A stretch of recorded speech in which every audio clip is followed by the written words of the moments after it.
This presentation is an attempt to help good and I believe well-meaning people. People who I believe for the most part should be commended for their thirst for the truth and willingness to go against the grain. But they are also people that I feel have been deceived and led into a type of religious bondage by false brothers similar to that of the Galatians in the Bible. This group is sometimes called the Sacred Name Movement, although they themselves may or may not call themselves by any title, and they are often not connected to one another. It is for the most part independent teachers espousing variations of the same type of false teaching. The core belief is that the modern renditions of the name of the Father and the Son are pagan, and that pronouncing the names correctly is either part of how one is saved, or, alternatively, just a way to keep from becoming cursed. There is a strong emphasis that there was a conspiracy to edit out the real names of the Bible in order to get man to worship the wrong God. I will list a few of the topics that I will be discussing. Baal, the name or shame of God. The Tetragrammaton. Is Jesus connected to Zeus? Is Zeus or Dios connected to Zeus? How did we get the name Jesus? What is the true pronunciation of Jesus? Are we calling on pagan gods when we call on the modern names of God and Jesus? Does Krishna equal Christ? Where does the word Jehovah come from? What does the Bible say about saying the original Hebrew names? So let's begin with the topic of Baal, because it's something that almost all the sacred namers mention first. The main argument over the use of the sacred name usually goes something like this. The Hebrew words Baal and Adonai mean Lord. Baal and Adonai are also pagan gods of Phoenicia. Therefore, to use the English word Lord in reference to God is blasphemy. Now, if that logic is correct, then we should also argue this way. Molech means king. Molech is a pagan god of the Moabites. Therefore, to use king in reference to God is blasphemy. Another example would be Diana. Diana means divine. Diana was a pagan goddess of the Ephesians and many others. Therefore, to use divine in reference to God would also be blasphemy. You see, these common and general words only became proper nouns over much time. But that did not stop the common word from being a valid word to use. The faulty logic is in the presumption that if a false religion commonly used a title in reference to a false god, then this somehow taints that word and makes it blasphemy to use for the one true God. As validation for their position, the sacred namers showed that the God of the Bible calls himself by the Hebrew word Baal on a few occasions. There are a few key Bible verses that are commonly brought up on this point. So let's look at a few of the main ones in detail. Let's start with Hosea 2, verses 16 and 17. And it shall be at that day, saith the Lord, that thou shalt call me Ish, and shalt call me no more Baali, for I will take away the names of Baalim out of her mouth, and they shall no more be remembered by their name. This is taken out of context to mean that there will be a day when God will reteach them the correct way to pronounce his proper name, and he will stop them from speaking the false names of God, which they believe mean Baal. It's actually kind of a shame that the sacred name teachers have more or less stolen the depth and beauty of this verse from their students by simply reading it out of context and then quickly giving an interpretation like the one that I just gave. It is no coincidence that the term Ish in this verse means my husband, and that Baali, which is a form of Baal, means my lord or my master. It is no coincidence because this entire chapter is talking about marriage. In fact, the whole book of Hosea is about marriage in a sense, and so is this verse. This is a good time to introduce you to the 20-20 rule. It basically means that you should read 20 verses before and 20 verses after a particular verse to get the context so that you understand what the scripture is talking about. In the book of Hosea, Hosea was directed by God to marry a prostitute, which he did. The prostitute kept sleeping around with other men, even after they were married. And Hosea was surprised when God told him after that to go get her and bring her back into his house and love her and remain married to her despite her unfaithfulness to him. Marriage here is symbolic of the covenantal relationship between God and Israel. Israel has been unfaithful to God by following other gods and breaking his commandments. So Israel is symbolized by a harlot who violates the obligations of marriage to her husband, But Hosea represents God and his grace and mercy to the rebellious Israel, and how he keeps bringing her back despite its unfaithfulness. The first part of this chapter is explaining the many transgressions of the symbolic wife, Israel, and how she worshipped other gods, including Baal, and offered sacrifices to him. It talks of what the wife deserves for this adultery. But then, in the 2 verses before these verses that we just read, God, in his grace, begins to call her back to him. The 2 verses before this say, "Therefore, behold, I will allure her, and bring her into the wilderness, and speak comfortably unto her. And I will give her vineyards from thence, and the valley of Anchor for a door of hope. And she shall sing as in the days of her youth, as in the day when she came up out of the land of Egypt." So, even after a long talk of her unfaithfulness and idolatry, God says he will make their relationship like it was after Egypt, when she was faithful. And then we have the passage in question, which says, "And it shall be at that day, saith the Lord, that thou shalt call me Ish, and shalt call me no more Baali. For I will take away the names of Baalim out of her mouth, and they shall no more be remembered by their name." The Hebrew words Ish and Baal, the root of Baali, are both translated by the English word husband in other places in the Bible. Ish is a very interesting word which we will look at in more detail later, but it is translated as husband in 69 verses, while Baal is translated as husband in only 3 verses. The connotation is that Ish is like a relational husband, and Baal is a lord or master over his wife. God is saying in this verse that in the future there will be a different relationship between him and his people, and they will call him husband instead of a type of master, and they will be a family, not a type of slave. The fascinating part about this is that the prophet Jeremiah was also told by God to make this exact same prophecy. Also realize as I read it that in verse 32, it's one of the other 3 places in the Bible where the word Baal is translated as husband, and that's not a coincidence. "Behold, the days come, saith the Lord, that I will make a new covenant with the house of Israel, and with the house of Judah, not according to the covenant that I made with their fathers in the day that I took them by the hand to bring them out of the land of Egypt, which my covenant they break, although I was an husband unto them, saith the Lord. But this shall be the covenant that I will make with the house of Israel after those days, saith the Lord. I will put my law in their inward parts, and write it in their hearts, and will be their God, and they shall be my people. And they shall teach no more every man his neighbor, and every man his brother, saying, Know the Lord. For they shall all know me, from the least of them unto the greatest of them, saith the Lord. For I will forgive their iniquity, and I will remember their sins no more." These 2 prophecies are about a future covenant. Another way to compare them is the last verse in that section in Hosea, which says, "Thou art my people, and they shall say, Thou art my God." And that's also how Jeremiah 31:33 puts it, "I will put my law in their inward parts, and write it in their hearts, and will be their God, and they shall be my people." This is the interpretation of Hosea 2, verse 17. It literally has nothing to do with the changing of the proper name of God. That interpretation only works out of context and with a false or deceived teacher. Another verse that is used to attempt to show that there was a conspiracy to insert Baal for the true name of God is found in Joshua 11, verse 17. "Even from the Mount Halak that goeth up to Seir, even unto Baal God in the valley of Lebanon, under Mount Hermon, and all their kings he took and smote them and slew them." The idea here is that the name of the region Baal God is evidence that the term God in the English language is connected to Baal. They will say things like, if you say that you worship God, you are really worshiping Baal, and this is their proof text. But Baal God is a compound name, and like other places in the region, even to this day, there are compound names using the term Baal. One example is Baalbek, and it no doubt is a place that Baal was worshipped in times past. But the word God, G-A-D, that it's similar in sound to the modern word God, G-O-D, is pure coincidence.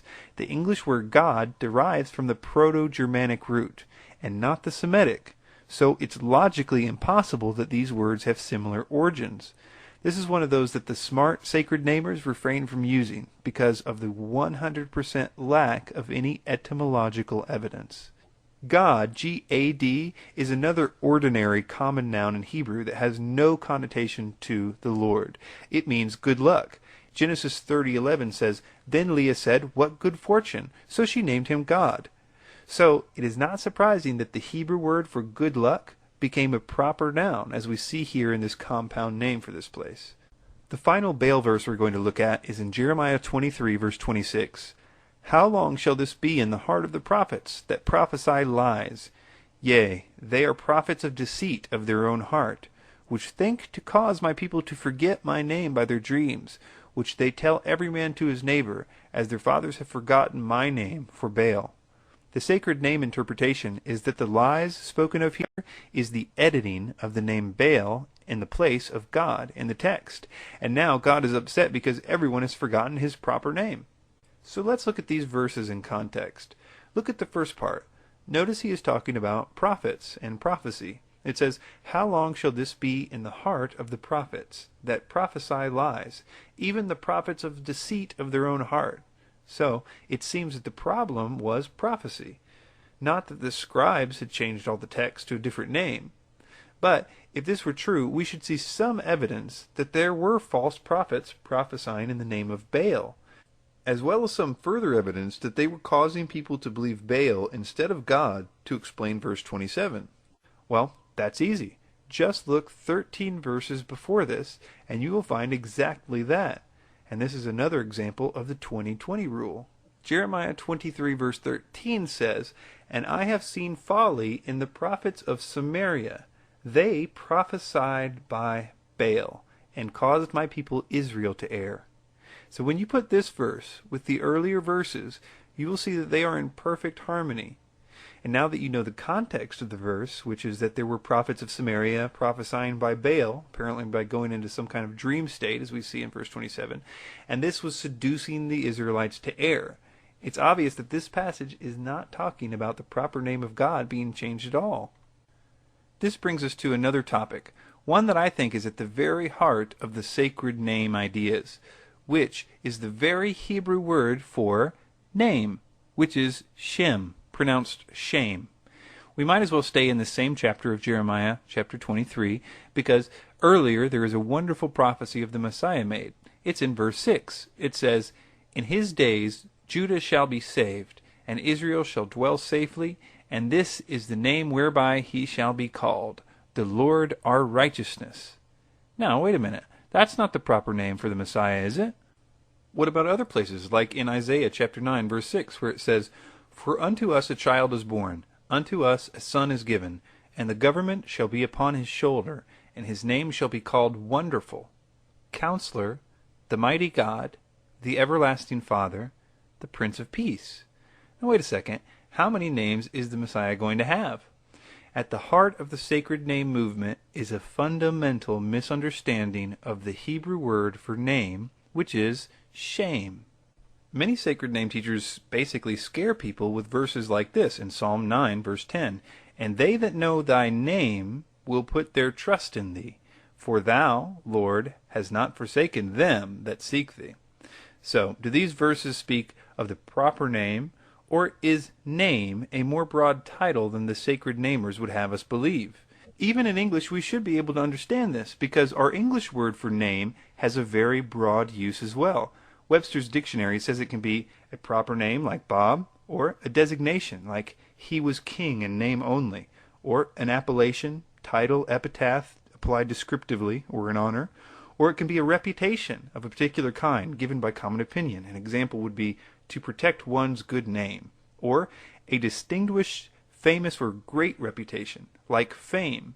An example would be to make a name for oneself, or a widely known or famous person or celebrity, like she's a name in show business, or a personal or family name is exercising influence or bringing distinction, like with a name like that they can get a loan in any bank of town. It can be a body of persons grouped under one name as a family or clan, the verbal or other symbolic representation of a thing, event, property, relation, or concept. Like our English word name, shame in Hebrew has several meanings besides the literal one. One way that it is used in the Bible is to mean the essential reality of who someone is, as in Proverbs 21:24. A proud and haughty person's shame is scorner. In Exodus 34:14 we read, The Lord, whose shame is a jealous God. In a more famous example, the prophet Isaiah gave him the Messiah's shame as being Wonderful, Counselor, the Mighty God, the Eternal Father, the Ruler of Shalom, in Isaiah 9, verses 5 through 6. The plural form of Shem is Shemot. The Bible has many Shemot for God, which are royal titles and revelations of the reality of who He is, but not names as such. In biblical Hebrew, to trust someone's Shem means to trust him because of who he is. To bless someone's shame means to bless him because of who he is. So when you see verses like, "Who shall not fear thee, O Lord, and glorify thy shame?" you can be sure that shame is about who God is. So let's transition from this into the Tetragrammaton, or the four letters YHWH, because it will be an important thing to understand when looking at all the other claims of the sacred namers. The key passage for understanding the Tetragrammaton is in Exodus 3, verses 13. Moses asks God what his shame is. We see that God answers the question in a very interesting way, a way that is to this day a mystery to many scholars. It says, "And Moses said unto God, Behold, when I come unto the children of Israel, and shall say unto them, The God of your fathers has sent me unto you, and they shall say to me, What is his shame? What shall I say unto them? And God said unto Moses, I am that I am. And he said, Thus shalt thou say unto the children of Israel, I am has sent me unto you." The Hebrew words for I am that I am is Haya Asher Haya, and the word Haya is the short version meaning only to be, or in this tense, I am. It is most often translated in the Bible as some form of the verb to be. An example would be in Genesis 44, verse 24. It says, "And it came to pass, when he came up unto the servant, my father, we told him the words of the Lord." The words, "and it came to pass," is the single Hebrew word for Haya, or to be. Yahweh and Haya, or Eya, are both from the same verb, Haya in biblical Hebrew. It's spelled Hawa in earlier Hebrew. By the way, the Hawa root does show up in the biblical Hebrew as well, but it is more common in the Aramaic portions. Yahweh is the third masculine singular form, probably in the Hifl stem. Eya, or Haya, is the first common singular in the Qal stem. Yahweh would mean he who causes to be, and Eya, or Haya, would mean I am. So, Yahweh is in most places the third person masculine singular conjugation of the root Haya. This is the tense you would use if you were referring to God, as opposed to God referring to himself, because God's name is a verb. It's kind of like in English. If I said, my name is I am that I am, other people would refer to me as he is who he is. Keep in mind that this is much too simplistic of an example considering the intricacies of this verb, but you get the idea. There is a sect of sacred namers that say that Haya or Eya is the only true name of God, and that the YHWH, or the Tetragrammaton, is a Kabbalistic forgery.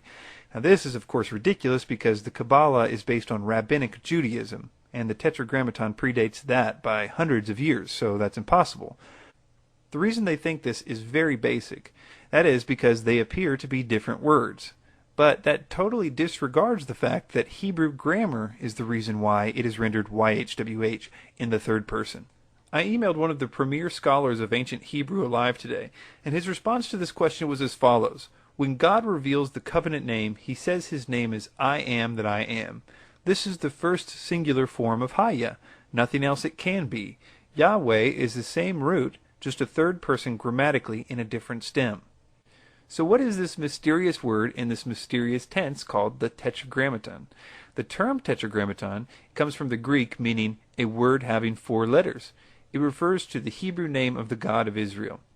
These 4 letters are usually transliterated from Hebrew as IHVH in Latin, JHWH in German, French, and Dutch, and JHVH or YHWH in other languages.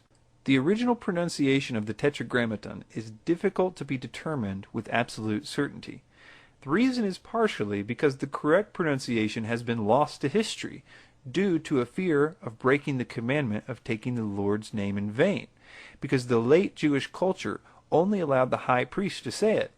You can look over Hebrew scholarly literature to find the grammatical reasons that there is a lot of speculation on how to pronounce it, but I will simply say that it is a very difficult thing to know with certainty, which makes me very sad to see all the teachers of the Sacred Name movement have their dozens of variations of the pronunciation of the Tetragrammaton, each one saying that God will send people to hell if they don't choose the one that they have come up with based on their particular method.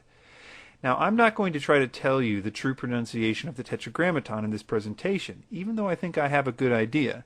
I think it would be presumptuous of me to think that if all the Hebrew scholars combined aren't sure about its pronunciation, that I somehow could figure it out beyond any doubt with my research. I hope to give you something much better than that by the end of this presentation, though, and that is the shame of God and freedom from bondage. There are pronunciations that I can be relatively certain are not the correct pronunciations of the Tetragrammaton. One of those that I feel I should mention is Jehovah. It was probably first used by Raymond Marty, who was a 13th century Catechin Dominican friar and theologian, so it's a pretty recent thing. In early Bible translations, when the Reformers started to translate the Bible into their own languages, despite the Catholic Church's opposition and persecutions, William Tyndale was the first to translate considerable parts of the Bible into English. Tyndale spelled the name of God Yehovah. We will look at how he came up with that name in a moment, but because he published in Germany, the German version would transliterate the letter I as J, because in Germany, when they wanted to say the yes sound, they most often used the letter J.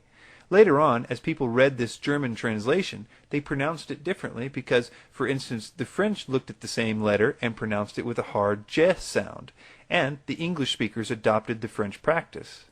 The name Jehovah then appeared in all early Protestant Bibles in English, except Coverdale's translation in 1535. The name Jehovah appeared in John Rogers's Matthew Bible in 1537, the Great Bible of 1539, the Geneva Bible of 1560, the Bishop's Bible of 1568, and the King James Version of 1611. More recently, it has been used in the Revised Version of 1885, the American Standard Version of 1901, and the latest one was the New World Translation of the Holy Scriptures of the Jehovah's Witnesses in 1961. Notice that there are no modern translations on the list that uses Jehovah other than the Jehovah's Witnesses New World Translation. Most other modern translations have stopped rendering the name Jehovah. The reason is because the reason the early scholars believed it to be the correct pronunciation is now known to be false. It was not a conspiracy, but an honest mistake. Let's look at it. Some of you are aware that the written Hebrew does not have vowels, which were not needed because for much of its history, Hebrew tradition was passed down orally, and so were the correct pronunciations. Then, over time, as the pronunciations were lost to history, as the language was starting to die out after the diaspora, there was a system of adding vowels created to help modern speakers pronounce the words.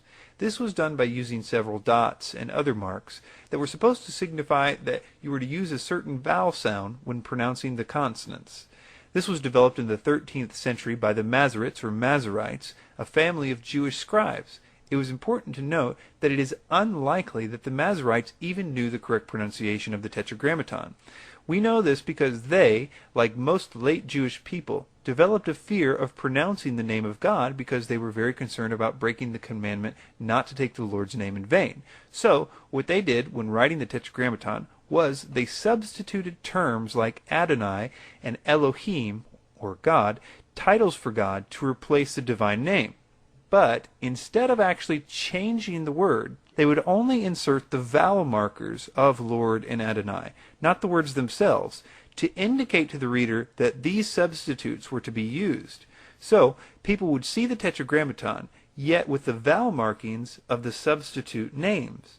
Later on, when modern translators read the Tetragrammaton with the vowel signs for the replacement names, they followed the guidelines of the vowel markings as if they were the true markings of how to pronounce the Tetragrammaton.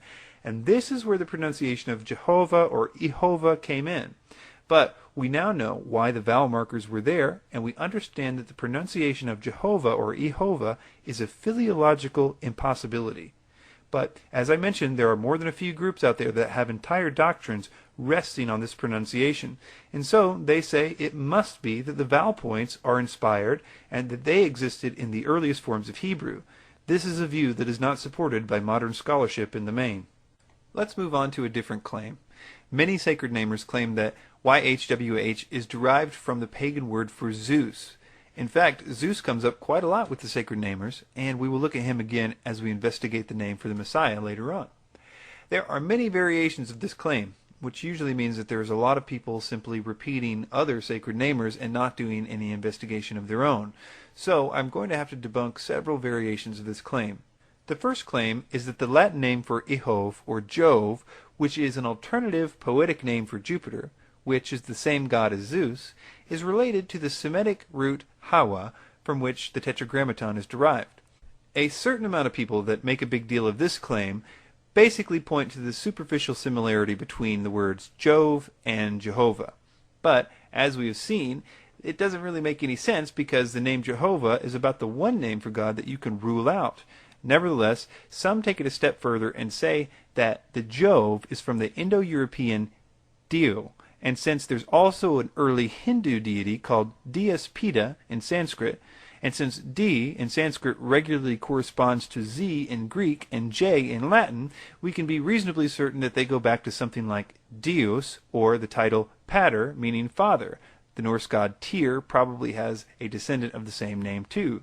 However, it's impossible that Yahweh is related because unlike Greek, Latin, Sanskrit, and Old Norse, which are Indo-European languages, Hebrew is from the completely unrelated Semitic language family. It's basically a coincidence, and I might submit, not even a particularly profound one. The other claim about Zeus is that it has connotations to Deus, the generic Latin word for God. This one is actually more or less correct, and it's actually one of my favorite claims because people show that the word Deus and Zeus are connected, and they act as if people thought that Deus, or deity, was a name only intended for the one true God, when in fact even the Latin dictionaries say that it's a general term for deity.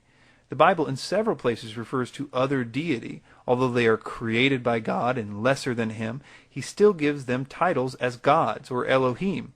In the same way, having a general word for God and gods is natural in many languages, and they derive from all kinds of places. People say that we shouldn't call God, God, but I would say that they are missing the obvious point, which is that it's a noun. It's like saying, the Most High is the one true God, or Baal was a wicked and pathetic God. It's simply a descriptive tool that we have in the English language. Now let's look at the name of the Messiah. Sacred namers will say that using the name Jesus is pagan, or if you use it, you're calling on pagan gods. Is this true? To start off, I will debunk the idea that there is a connection between Jesus and Zeus. This one has become really popular on the internet, but you should know if you believe this that even the majority of the sacred namers don't believe this. They reject it because there's a complete lack of etymological evidence and that people often call them out on this. So here's one quote from a sacred namer website about the Jesus-Zeus connection. It says, "We have never used the argument that Jesus is somehow a compound of Jesus, Zeus being the chief god of the Greek pantheon, although there is a certain and extreme degree of assonance, which is the core of the art of transliteration, with the Jesus word. We have never pursued that possibility to any extent since it is totally irrelevant." We know exactly where the name Isis came from. It was a natural Greek way of rendering the Hebrew Aramaic name Yeshua at least 2 centuries before his birth. And it is the form of the name found in more than 5,000 Greek manuscripts of the New Testament. The apostles, Paul, Peter, Mark, Luke, Jude, all chose to translate Yeshua as Isis when writing in Greek. That should validate that it's not a damnable sin for anyone to transliterate the name. The name Isis is also found in Greek writings outside the New Testament and dating to the same general time frame. Yes, some people claim that the Encyclopedia Britannica says that the name Isis is a combination of 2 mythical deities, Io and Sus or Zeus. It actually says no such thing. It's a total lie. In short, as one Jewish believer said, Jesus is as much related to Zeus as Moses is to mice. Some sacred namers claim that the name Christ comes from the word Krishna, and therefore, if you say Christ, you are giving homage to a pagan god. They quote Albert Pike as a main source for this claim.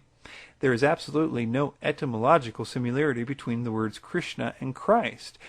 The Sanskrit word is called Krishna and has a literal meaning of black or dark blue, and is used as a name to describe someone with dark skin, and pictures of Krishna are often depicted with blue skin. Christ is an English term for the Greek word Christos, meaning the anointed. In the Septuagint version of the Old Testament, Christos was used to translate the Hebrew Mashiach, meaning one who is anointed. Christos in classical Greek usage could mean covered in oil, and thus it's a literal translation of Mashiach. The Greek term is thought to derive from the Proto-Indo-European root of gere, to rub. Clearly then, why both words have a similar initial sound, they have totally different etymologies. Also, Krishna is the proper name for a Hindu deity, whereas Christ is not a proper name, nor is it a surname, it is a title. Christos existed in ancient Greek and is a common word long before it was appended to the Messiah.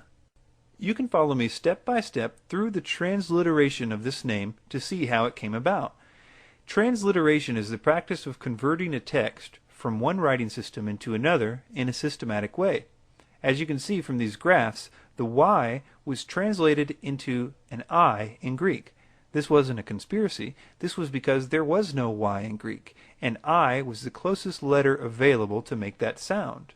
The first sound of the second syllable of Yeshua is the sh sound. It is represented by the Hebrew letter shin. However, Greek, like many other languages, has no sh sound. Instead, the closest approximation, the Greek sigma, was used for transcribing Yeshua as Isius. The final sigma, or S, added at the end of Isius occurs in the standard transliteration of the proper masculine noun from Hebrew to Greek. Greek nouns and names almost always have case endings. The same is true for names like Nicodemus, or Judas, Lazarus, and others. The sigma, or S, is added at the end of the word to distinguish that the name is the masculine form. It also makes the name declinable. If you notice that the word Isius is rendered in the genitive form as Isio, you'll notice that there is no final sigma. So, I hope so far you can see that there is nothing pagan about the name Jesus. So the question is about the J. Why was it added in modern English? Was it a conspiracy? Does the J somehow make the name Jesus pagan? The IA got changed to a JE in order to make it pronounceable for Germans.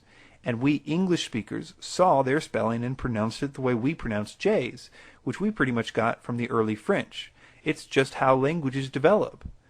It is true that Jesus is not how his disciples or his friends pronounced his name. Two questions then arise. One, well, how was his name pronounced then? And the second one can also apply to the Tetragrammaton, which is, are we supposed to say the Hebrew name to be saved, or is there some extra power or blessing for saying his name in Hebrew? So let's look at the first question, which is, what is the true pronunciation of the Messiah's name? 10 Hebrew leaders had the name Yehoshua. The Aramaic form was Yeshua. The sacred name argument is that the name Jesus is a corruption and should be translated Joshua or Yehoshua. But this does not take into consideration that the Aramaic name for Joshua or Yehoshua was Yeshua. Since Aramaic was the spoken language at the time, he would have been called Yeshua. The name Jesus is the Greek equivalent to Yeshua. This Greek transliteration is as close to the Aramaic as the Greek language would allow. Among the Jews of the Second Temple period, the biblical Aramaic Hebrew name Yeshua was common. Nearly 1 out of 10 persons from that period was named Yeshua. In the Septuagint and other Greek language Jewish texts, such as the writings of Josephus and Philo of Alexandria, Isius is the standard Koine Greek form used to translate both of the Hebrew names Yehoshua and Yeshua. Greek, or Isius, is also used to represent the name Joshua, son of Nun, in the New Testament passages Acts 7:45 and Hebrews 4, verse 8. It was even used in the Septuagint to translate the name Hosea in one of the 3 verses where this referred to Joshua, the son of Nun, in Deuteronomy 32, verse 44. So, it's my personal opinion that Yeshua, or Yeshua, is the original form of the Lord's name, but that as we have clearly seen, Isius, or Jesus, is a natural transliteration. The question is, should we use transliterations? Is there a blessing or a curse if we recite the names in the original form? This is a really important question, too, because all the known world transliterates the Hebrew name Yeshua into their own tongue. For example, the Japanese pronunciation is Yasso. The French is Jesu or Jésus, depending on what part of France you're in. In Spanish, it's Jesus. In Arabic, it's Isa. In Fijian, it's Chisu. So are all these people going to perish because they had to transliterate the Lord's name in order to write it? Here are some things to consider about that. The author of the languages of man was the Most High God, who confused the languages at Babel. The assumption that the languages themselves are pagan in origin implies that God is the author of the pagan religions of man.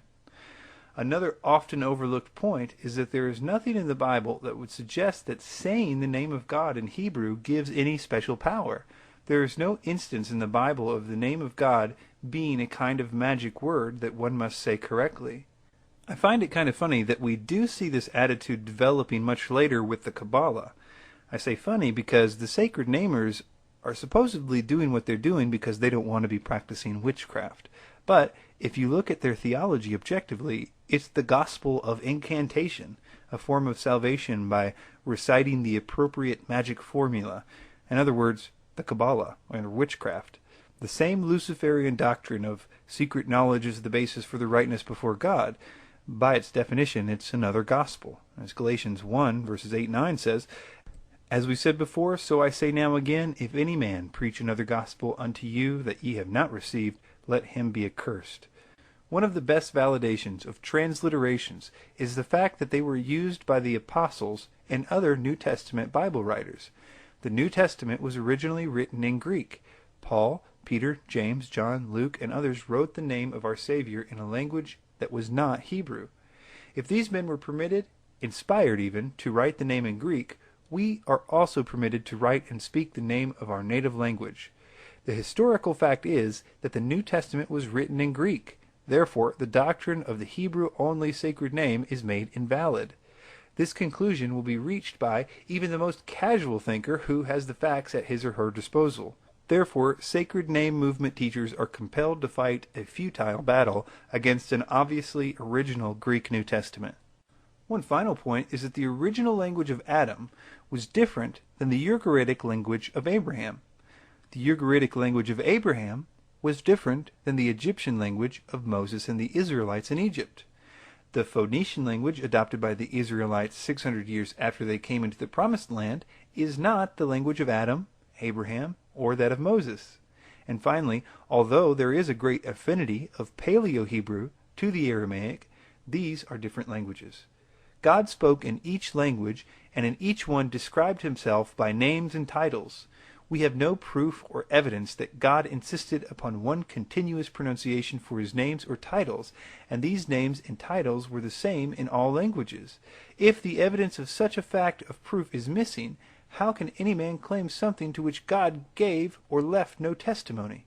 Either the claim is false on the face of the assertion, or it is false because a claim so important, if it were true, would have an abundance of testimony, and none exist.